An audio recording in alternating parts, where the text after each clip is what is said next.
Hello, everybody.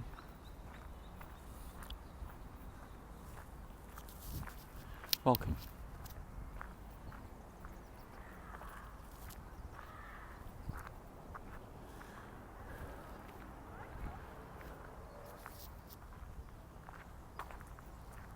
Think for a moment, if you can find one, a moment or a thought. Think for a moment about a song that you really enjoy these days, if there is one. And if not, think back to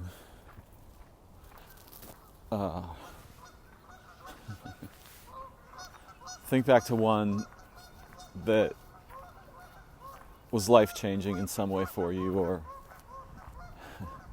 as we hilariously say in English, seminal.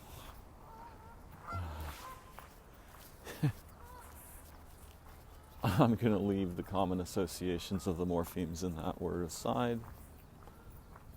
And as you notice, by mentioning that, I am doing the opposite of what I am saying. If I say, for example,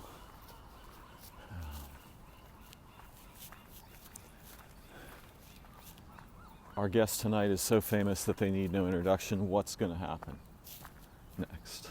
Right? If I say, I'm not going to speak to you tonight about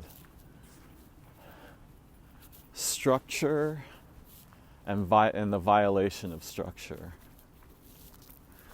and the kinds of violation of structure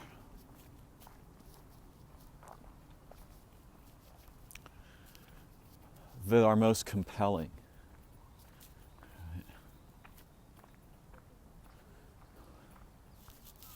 But think back to a song that captivates you. And the reason that I'm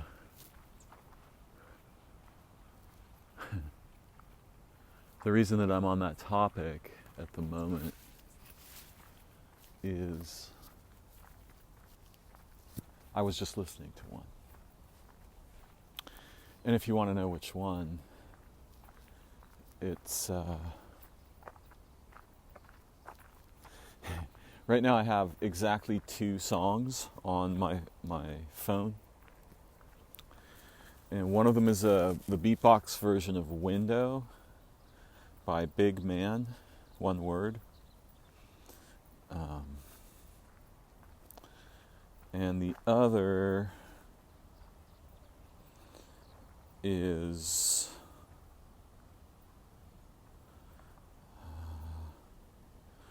From the Arrow Loop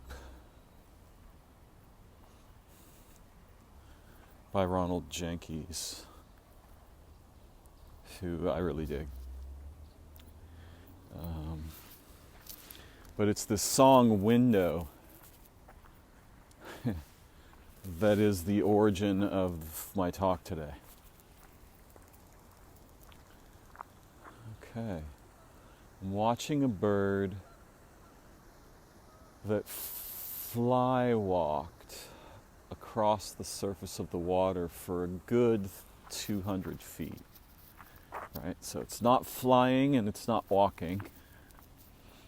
And this is the kind of thing that I'm fucking talking about here.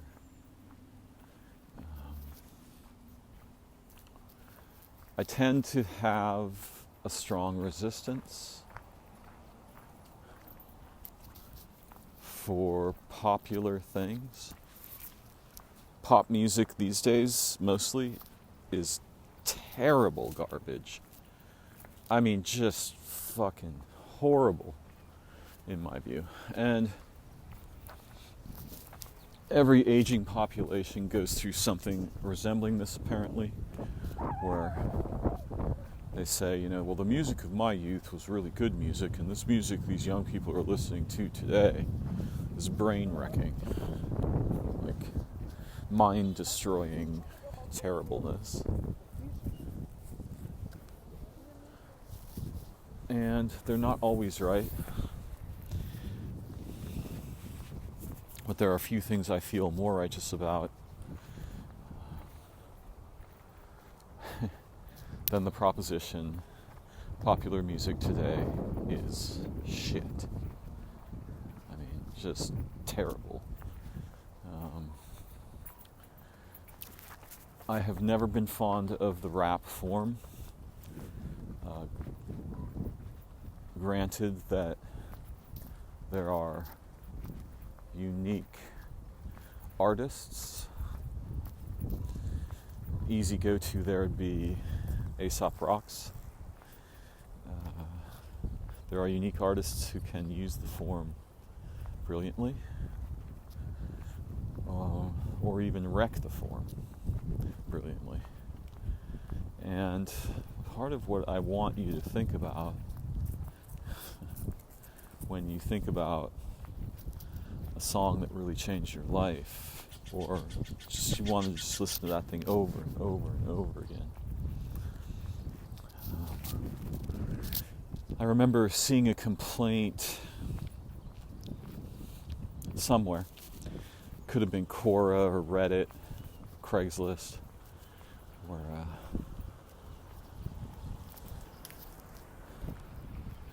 somebody said that one of their neighbors was playing Wake Me Up Inside, which might not be the actual title of the song, but is rather the name of the words in the chorus. I can't remember. Evanescence with Linkin Park, I think, made this tune. And it's a really good song. I fucking love that song. But it's not really good, blasted out to the world through the walls into your neighbors. There's nothing that's good enough for that. That quickly becomes a feeling of violation for the bystanders, and not the good kind, and I'm going to get to that topic. So I want you to think back to a song that really got to you, and think about the hooks in the song. A particular vocal technique that you never heard before. Tori Amos's first album has examples of this in the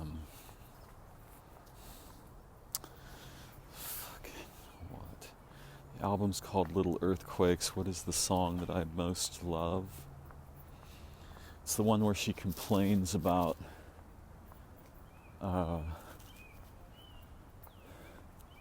evil people in Christian schools and so forth. A boy who was cruel to her, but she slept with him anyway. This kind of thing. And also, it's not just her voice in that song, it's some of the things she says and how she says them that are so trippy.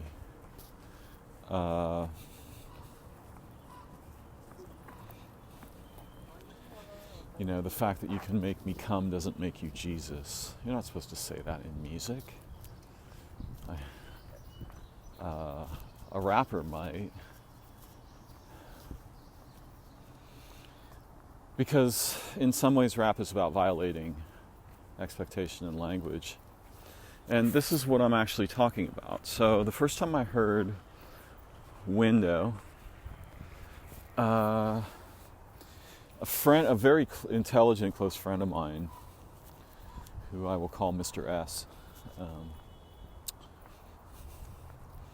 posted it on his Facebook page, and what he posted was another beatboxer listening to Big Man doing a piece of Window, which, by the way, is him beatboxing a song he wrote as a song, right? So he's beatboxing himself, which is also a cool thing. I don't pay a lot of attention to beatboxing, and to be quite frank, my life has been so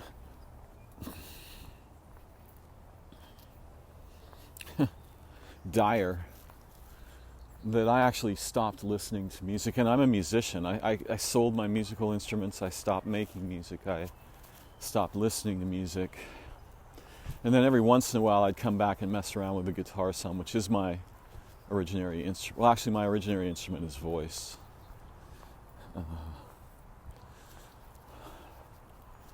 So yeah, there was, for a long, long time, there was precisely zero music in my life. And only recently have I started listening to and thinking musically again. And I have a pretty good buffer against pop shit and earworms and stuff. It's the same kind of a buffer that I use to buffer out mimetic garbage in the contagious pathologies in the infosphere and memes and things. Right?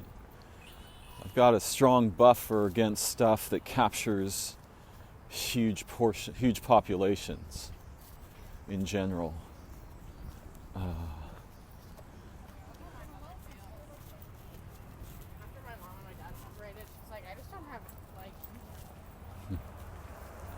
But somehow when I heard this tune, Window, and it's pretty poppy. It's not rap, but it's pop. The vocal melody and the methods of vocal modulation in the song are poppy, and they also owe some originary resemblance to early vocal tuning devices, which I thought were horrifying. When I first heard that, I just thought, fuck me running down a mountainside while I'm on fire. I hate this. This is terrible for what it means to be human. You can either sing or you can't, and if you can't, fixing that with a machine is a dumb idea. And a toxic one. So, when I don't like something, when I really don't like something, I tend to be pretty fucking serious about my dislike of it. I'm not gentle. I try to be gentle with humans, but not so much with ideas or technologies or behaviors.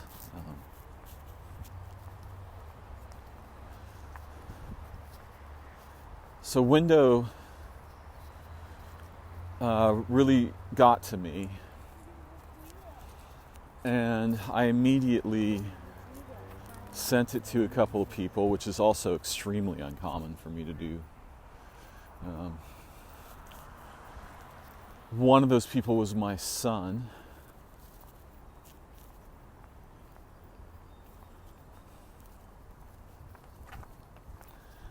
And the other was a close friend who's about my son's age, who lives in Pacoima, California. A place made famous by one screen in the TV show Severance.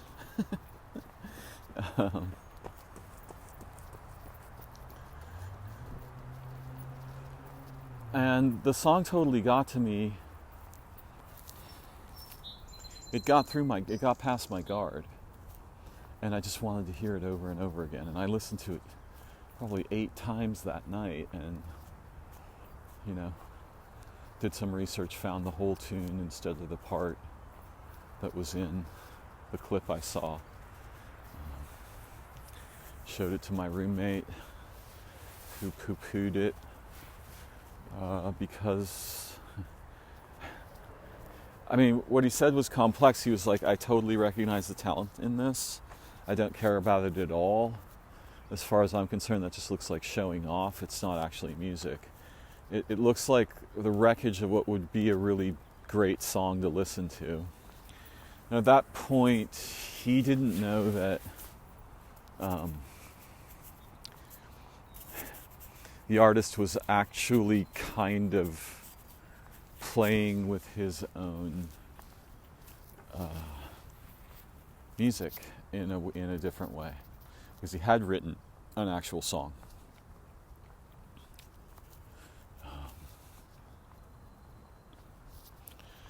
And a couple of other people that I showed it to, at least one or two other people said something really similar. I don't care about beatboxing, which is okay by me, no problem. But I tend to really enjoy human creativity. I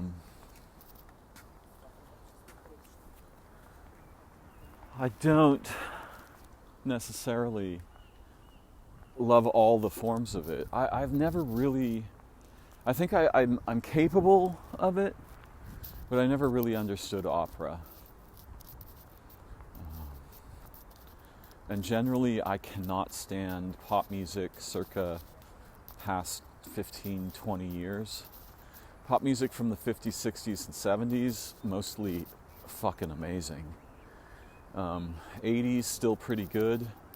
90s starts to go south. And a catastrophe for the meaning of the word poetry in English ensues as the gun battle rhythms and cadences of rap music begin to dominate spoken word. That was, oh God, what, I can't even, a linguistic apocalypse. I mean, an artistic apocalypse for me.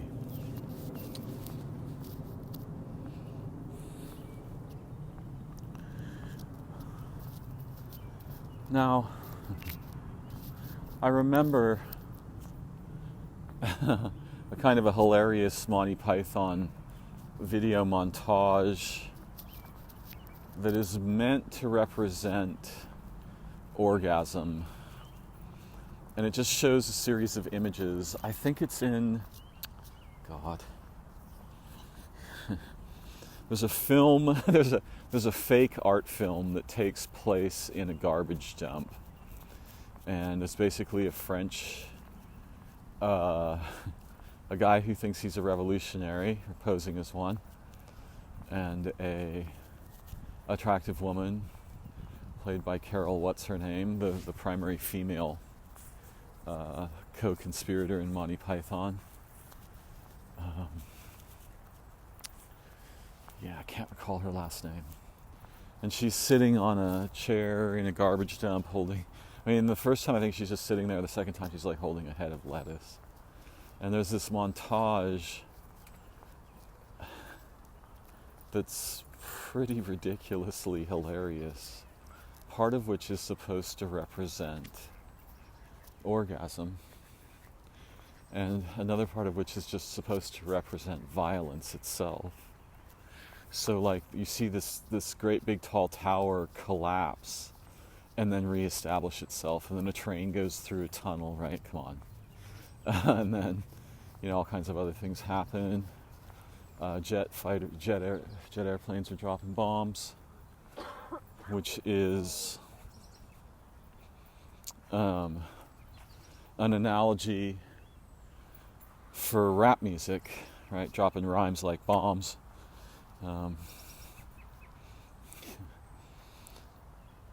Dropping rhymes like bombs, I'm friendly with your moms, kind of thing, right? I remember seeing a kind of a typical rap sentiment instanced on a bumper sticker on a car in Stockton. Something like, caution, this car makes frequent stops at your mom's house.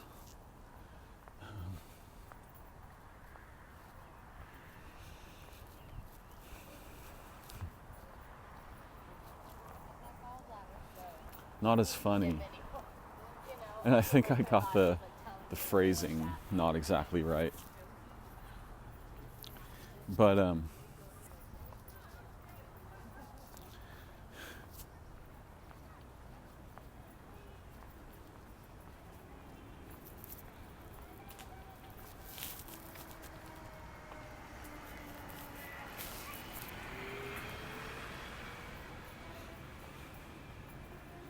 Rap seems to be a lot about posturing, combat, rebellion,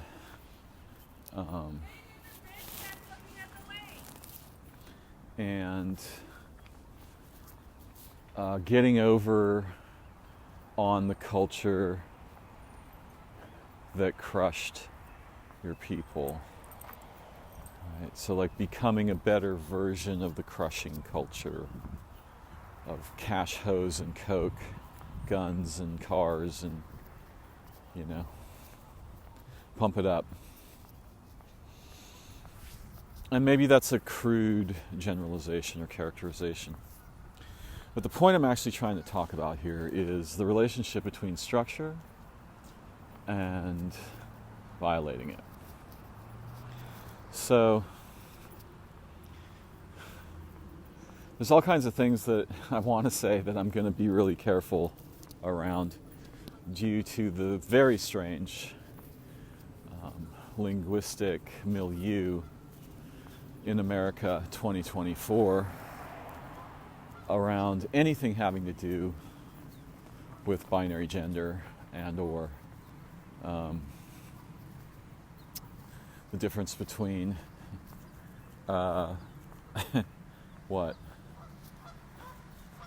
Penises and vaginas.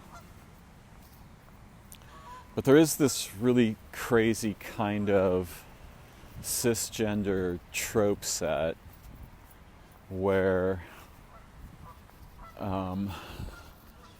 the woman elicits excitement in the male. This tends to cause the male's intelligence to collapse toward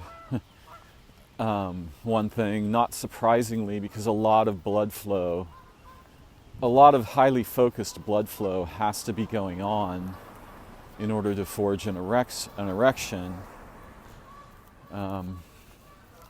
And it's kind of hilarious that there's this sense of the male being dominant in the sexual act generally. There's a tropish sense of this, which is trippy since, I guess the whole idea of who penetrates who is underlying this. And it's a huge trope in rap music. Not just a sexual trope, it's a dominance trope, right? Like rap battles are,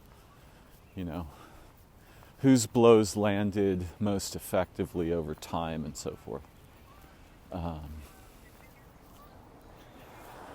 And none of this do I claim to be an expert about, but what I'm trying to talk about here is a peculiar kind of violation that is welcome. And when I first heard The Window, I felt upset. I felt kind of violated. I felt like this guy I've never met from Taiwan has seen into my soul in some way, that nobody's supposed to be able to do that, right?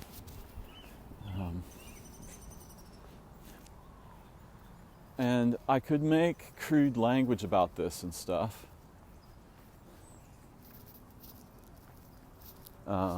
That's not really going to help me a lot, so I want to skip over a lot of that.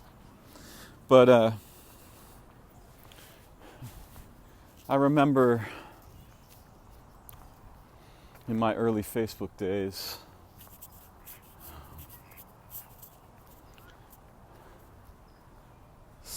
a female friend of mine shared one of my posts, and one of her friends, they apparently met through LiveJournal. One of her friends liked the post, and I clicked to see who that was. And the visage that I saw, the face of the young woman who had liked my post, it absolutely fascinated me and it terrified me. It was as if her face had been composed to destroy me inside and out, like to just ruin the possibility of my emotional, psychic, romantic sovereignty. Just lay waste to that shit. I later made a joke that it was as if a young girl holding a tiny flower obliterated my entire castle and just left it smoking rubble. And I've never had a phenomenon like that before or after. I've certainly felt strong affinity or attraction, but nothing like this. And it never went away. It's 11 years later, I still feel that shit. It's in my mind every day.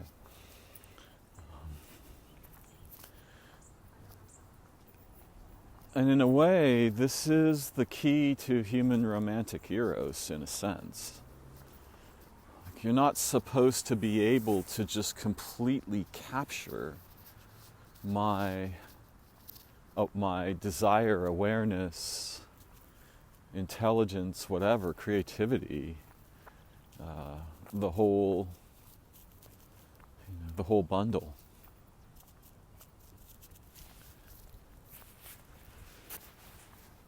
And when we really are moved by art or nature, beauty or disaster, there's a piece of this problem involved, right? We've been holding a structure together, perhaps somewhat desperately.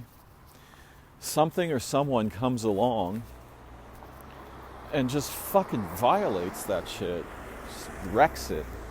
And that's not the only way to think about it. It's not the only thing going on. It's the feature of what is often going on that I'm concerned with and paying attention to at the moment.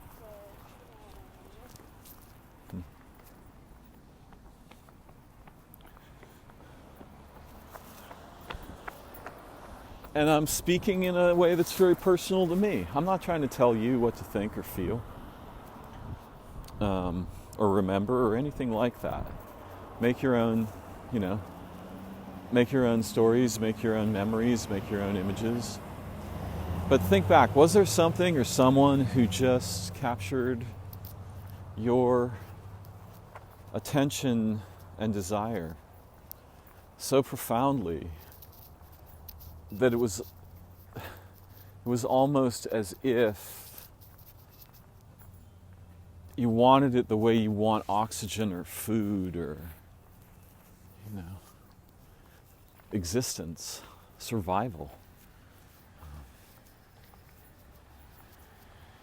And look, we're inundated with garbage, many of us, much of the time these days. And that raises the noise floor on beauty and desire, intelligence, insight, and perspective.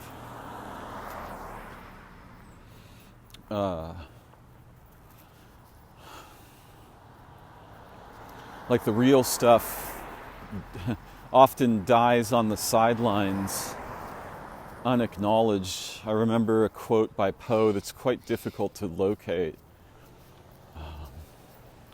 where he says that if we're really looking for prodigy, we should ignore the famous, the literate, the world-moving, historical superstars, and we should look, to the lost writings and mental histories of those who were crucified or, garroted, hung at the gibbet, or deposited in Bedlam, by which he means the insane asylum.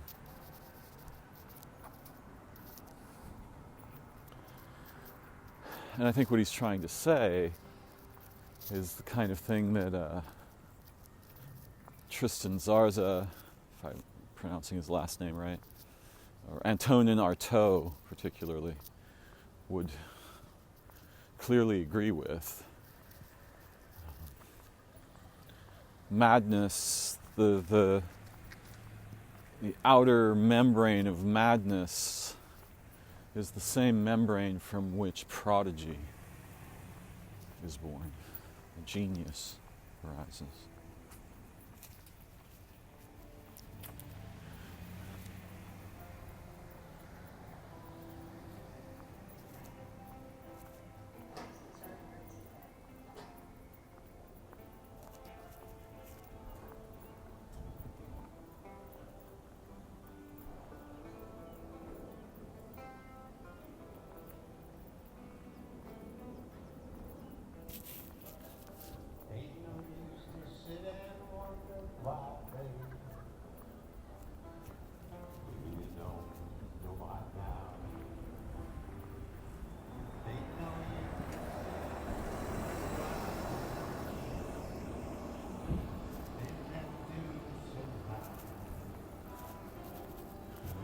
There's an old folk song from the 60s, maybe the 70s.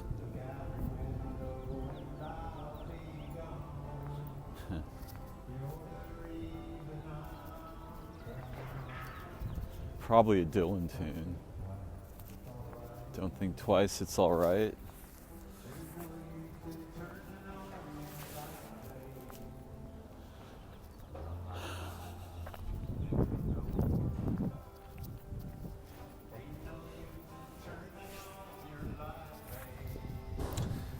What we think of as madness can be understood as a transformation of the normatively coherent structure, or not structure, it's not a membrane. I guess it could be thought of that way.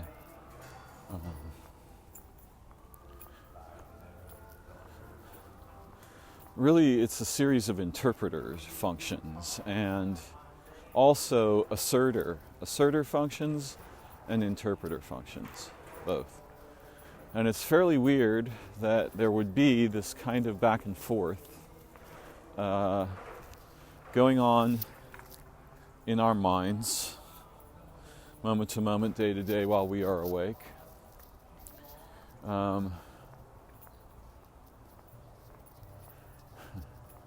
As if we are engaged somehow, as if something in us is engaged in a conversation, and also a series of transformative exchanges in consciousness where we are processing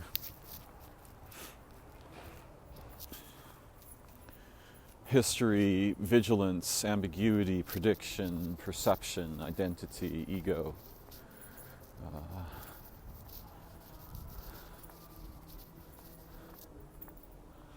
In shamanic traditions from perhaps South America and Europe, there is a practice called recapitulation, which one uses to erase personal identity because it's so expensive. The upkeep on that shit is so expensive that you'd almost always be better off without it. Like, you'd have so much energy to invest in perception if you could just recover the energy that's invested in maintaining those structured fictions.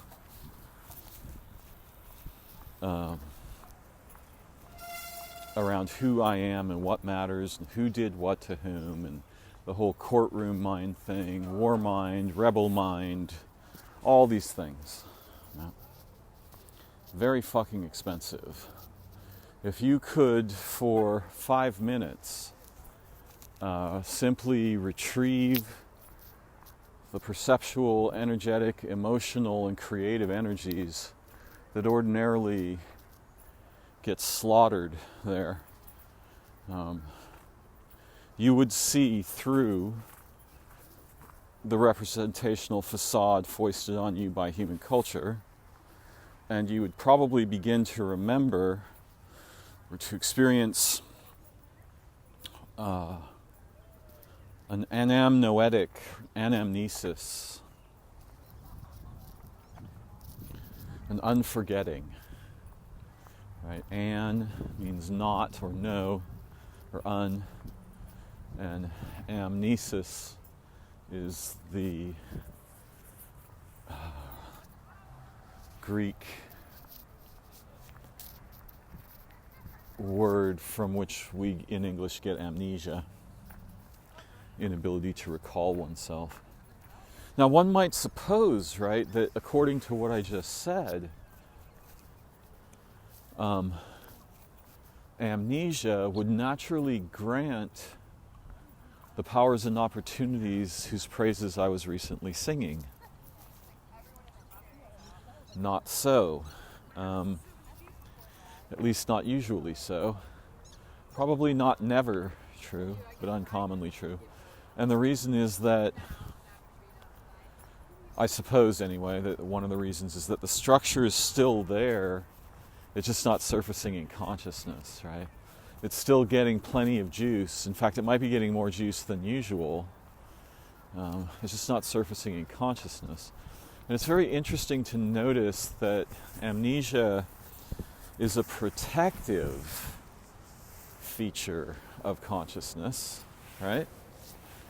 That emerges under conditions of sudden catastrophic change or injury.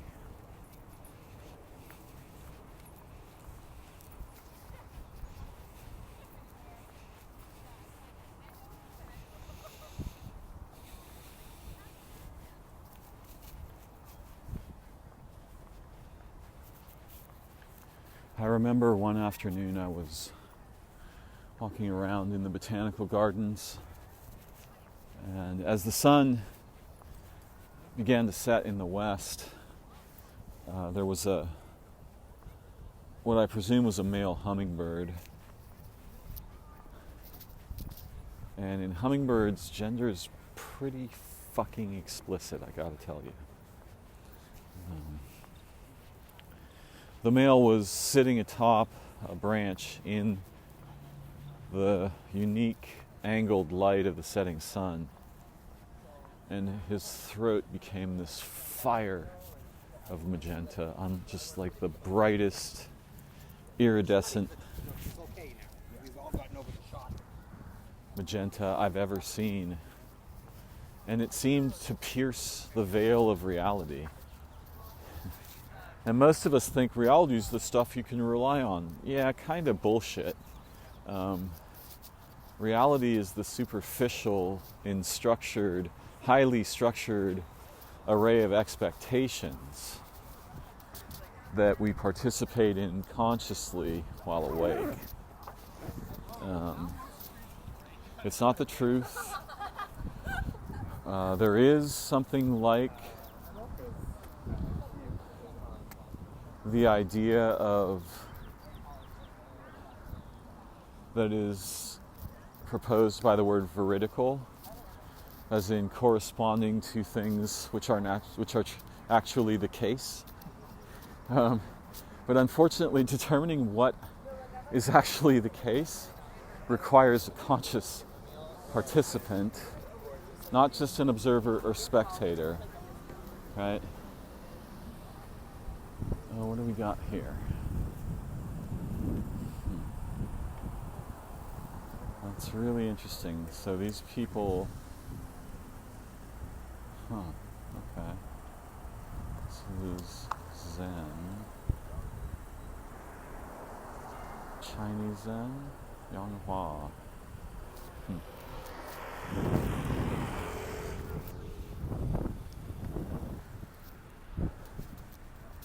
We have this idea of what is so much the case that all observers would agree. There are no such situations.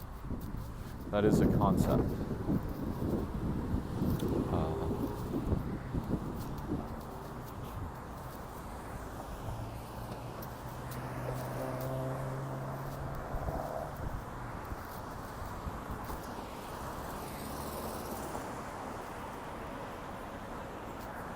what is it in us that aches for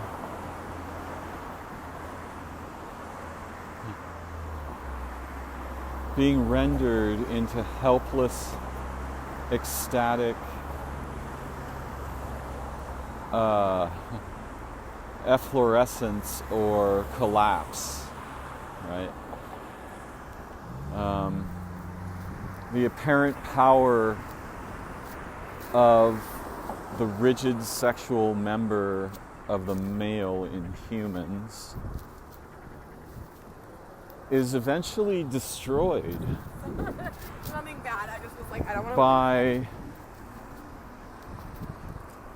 the soft, receptive envelope from whose body it was born. And so there's this really interesting interplay that I don't think we should lose sight of in the face of all kinds of gender warping, bending, fuzzying, blurring, militancies that are common in specific cohorts and branches of the academy and media.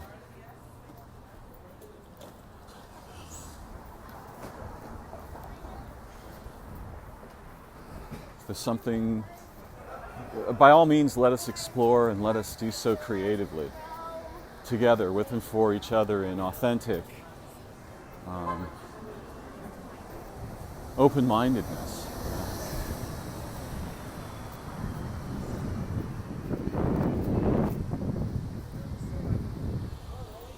But there's value in traditional understanding as well. And you certainly want to protect certain ways of knowing. And here I'm thinking of things like biology, psychology, and medicine. From incoherent, invasive destructuring. But it's not my goal here to defend familiar gender stereotypes or idiotypes, icons, etc. Rather, I'm trying to talk about the profound, ecstatic experience of being overcome, of collapsing, of the sudden unexpected destruction of one's egoic, sexual, erotic, or philosophic, even religious local sovereignty, right? Something comes along and just obliterates that. If, I don't care what religion you belong to, if you actually have an experience, a direct personal experience in consciousness of the gods or God or goddesses or goddess to which the religions refer, you're going to be in bad trouble if you think you can remain religious after that. It's not an easy thing because it obliterates the little structured toys that we were previously familiar with and replaces them with something that cannot be represented. It's unrepresentable. Now what will you do with your representational, with your library of representations? That thing is on fire from now on every time you return to it. Are you going to pull down burning books and try to read them?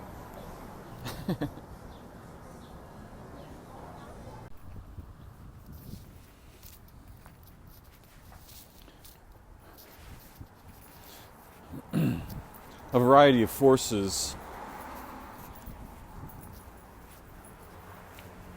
have been obliterating our capacity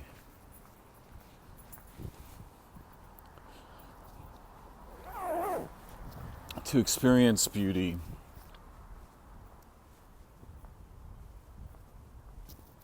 ecstasis, wonder, awe, true enthusiasm. There's another important English word.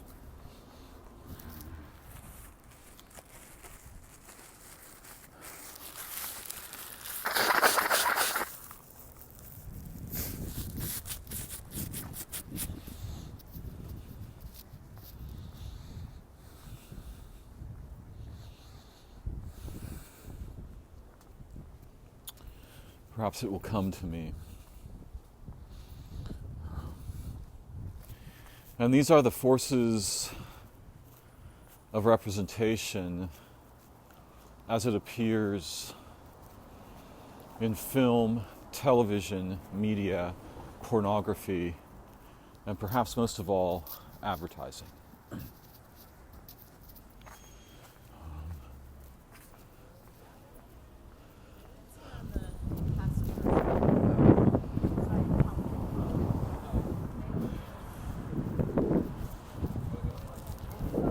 You know, we hear noises from our creators about valuing their advertisers who... I live right up on that corner, 8th and Kirkham. This corner or that corner? That corner. Where the postal service parks their car. Yes, it's true. Been here long? Yeah, like 35 years. You? Really? Yeah. Yeah, I've been here, I don't know, 15, 20. Yeah, I know where you live.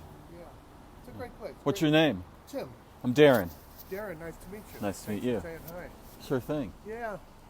Great place, isn't it? It's not bad. Yeah, I like the living here. I'd prefer to be with the forest and some Oh, yeah. flowing water and stuff, but as far as cities go, pretty good here. Yeah, I think so. I mean, expensive to survive here. Oh, yeah. And unfriendly to older people, Oh, yeah. generally speaking. Yeah. Good, Darren. Nice Yeah. meeting you. Nice to Thanks meet for you, saying Tim. hi. Good to Thank know you. your name. Okay, then. Peace.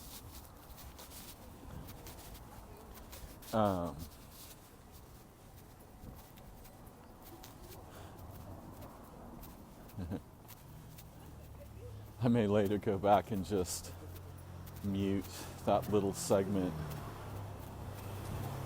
where I announce the location of my home. Though I doubt it would be very difficult to find me if anyone wanted to. Where was I?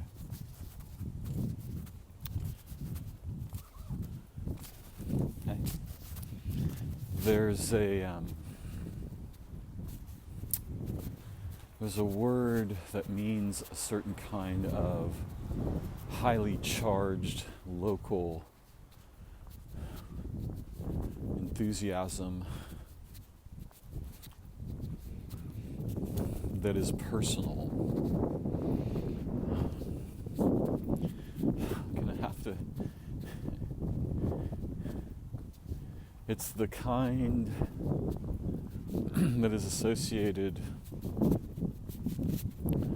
with heroic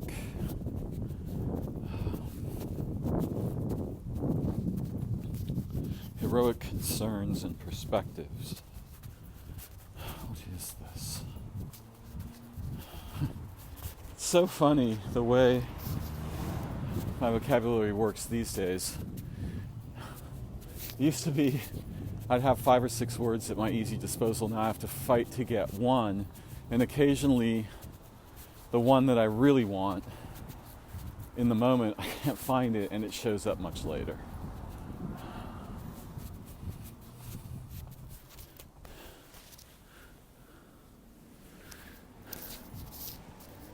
see if I can pause until I find it, because I really want this word. That took a lot longer than I was hoping. The word is exaltation. And the sense of the word is to be lifted completely beyond one's habitual station, character, identity, limitations, and so forth, right? To be exalted in this way. And this is a problem with direct personal religious experience because, well, it should be obvious. There are a whole bunch of dangers around megalomania, messianism, and so forth. And how are we to determine the veracity of such feelings when we have exited the entire structure of our common human thought, language, experience, knowledge, representational habits, and so forth, right? Exaltation is, in a sense, a devastation of the ordinary structures of consciousness and identity.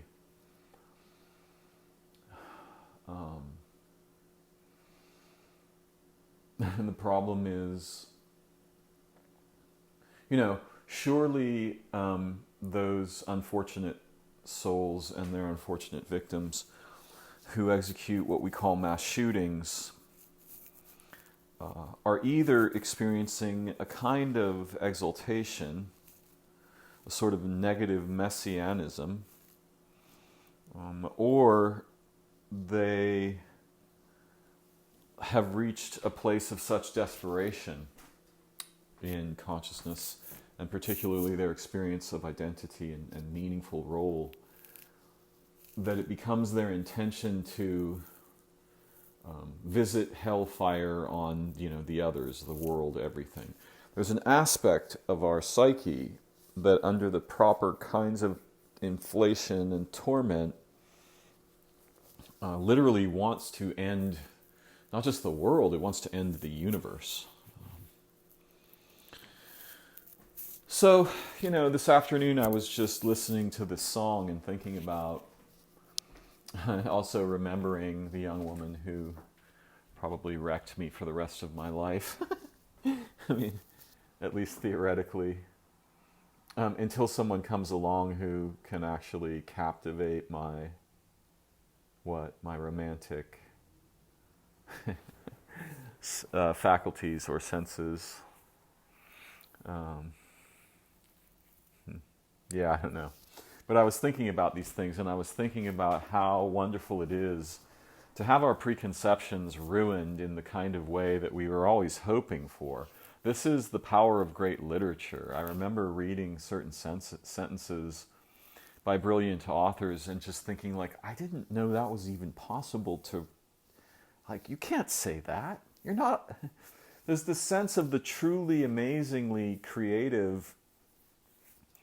of it rebelling against and violating what is supposed to be possible, or what is allowed, or what is common, what is familiar. And that violation is really what makes it brilliant and beautiful. And particularly the violation of our commonplace expectations. So I wanted to just sing a little paean to all of those features of our experience that wreck the expected, the ordinary, the familiar, in such a way as hopefully to establish a whole new world of possibility in thought and experience and creative play. We really need to have the experience of playing creatively together as adults. We are concerned if we are getting the right kinds of nutrition and sleep and so forth. those things don't help us much if every waking day is consignment to a familiar prison that looks just the same as the 1,000 days before it. I remember seeing a sort of filmic. I'm not extremely fond of hyper-violent films, but there was a really good little vignette, kind of, right, about this. And I think that violence is probably mostly the wrong vector to explore along, particularly gun violence and physical violence, war violence, that kind of thing. But there's a film on Amazon called Nobody, and it makes a trope, in a sense, out of what I've just been saying, where the incredible weight of the tedium of day after day of the same fucking emptiness, right? It's not going to matter anymore whether we're getting proper nutrition or sleep. What we need is adventure, brilliant companions, heroic missions, and they don't have to be vast or devastating. They can be profound. You know, occasionally just helping someone who's trapped in a situation they themselves cannot seem to resolve or change up the structure of is so liberating for the liberators, right? The ones who come and say, like, okay, enough of this. We're not putting up with this. We will not put. Let's go. Let's make new terrain. Let's get you out of this fucking nightmare. So yeah, man, let's remember how important it is to check in with each other about the traps that we're subject to, and find a way out together into the space where we can breathe again, play again, see better, learn more, grow, heal, recover our humanity and our more than merely humanness with and for each other, and the history and future of intelligence and life in the universe. Appreciate all of you who come and listen. I hope you have a beautiful way, and that something surprising comes along and wrecks whatever traps you've become familiar with. Much love. Peace for now.